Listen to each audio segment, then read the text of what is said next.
Officer Austin Huckabee never knows what he'll encounter on his patrol. It's in a beat closest to ours.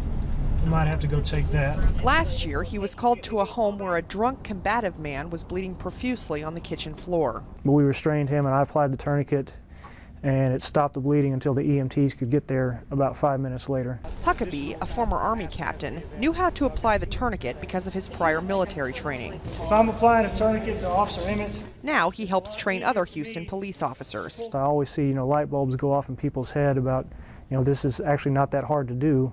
Tourniquets fell out of favor because of concerns they could do more harm than good. But the wars in Iraq and Afghanistan proved their value when done correctly. And after the Boston Marathon bombings, where civilians fashioned tourniquets out of shirts and belts for victims, the city's police commissioner ordered more than 2,000 of them for his officers.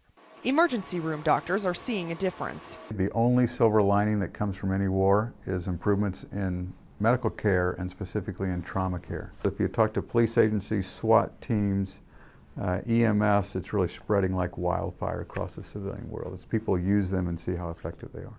Jeremy Brooks knows that from experience after a motorcycle accident severed his right leg in May. Doctors told him a Good Samaritan correctly applied a tourniquet, likely saving his life. I was more surprised that somebody did it. Somebody knew how to do it and got it done that quick. More officers in Houston and throughout the country will soon be armed with the same life-saving skills. Jill Craig, Associated Press, Houston.